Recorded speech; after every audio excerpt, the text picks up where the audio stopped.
真係太舒服啦！每一日住係咁樣嘅環境啊！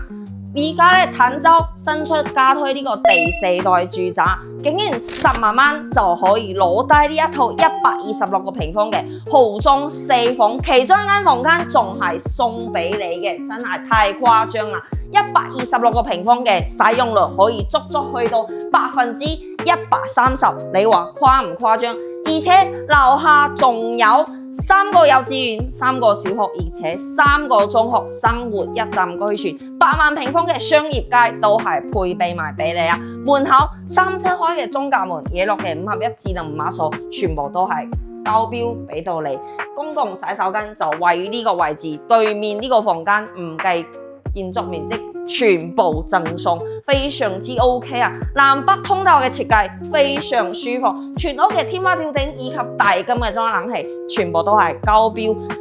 呢個南向陽台睇湖景，北向嘅陽台咧就可以作為我哋洗衣弄洗嘅一個地方。廚房咧都係 L 型嘅，所見即所得，連埋呢啲島台啊、廚房3件套啊，呢度滿足你3代同堂，呢度用餐冇問題嘅。翻到我哋另外一邊嘅休息區感受下啦，左手邊呢度就係可以作為你仔仔女房，非常之卡哇伊，連通我哋陽台嘅就可以作為我哋嘅長輩房啦，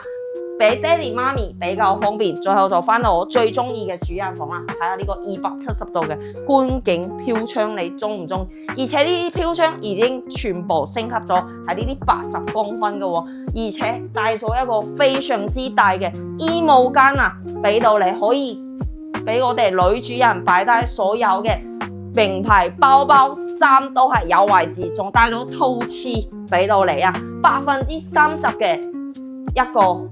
130%嘅呢個使用率真係太高啦！樓下咧生活一站俱全，仲有4公里嘅環湖跑道，300畝嘅呢個生態大湖，太誇張啦！10萬蚊輕鬆做業主，去到3畝會員店以及華發商都10